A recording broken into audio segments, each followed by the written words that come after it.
Pre povolanie lekárnik som sa rozhodla preto, lebo počas štúdia na strednej škole ma veľmi bavili prírodné vedy, hlavne chémia a biológia.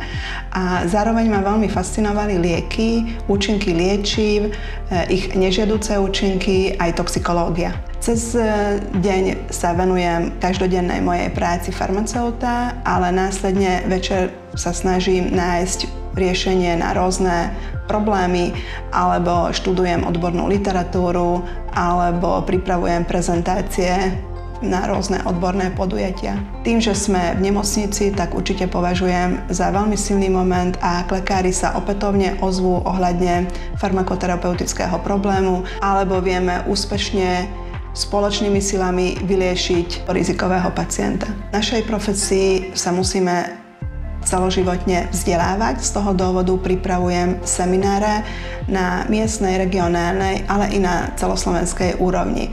Je mi veľkou cťou, že svoje vedomosti môžem odovzdať aj študentom farmácie na farmaceutickej fakulte a budúcim klinickým farmaceutom na Slovenskej zdravotníckej univerzite. V rodine nemocničných farmaceutov sa snažíme maximálne pomáhať, aby každý pacient hospitalizovaný na Slovensku dostal vhodný liek okamžite, ako potrebuje. Odbornosť a profesionalita pre farmaceuta je veľmi dôležitá vec. Taktiež ľudskosť a empatia.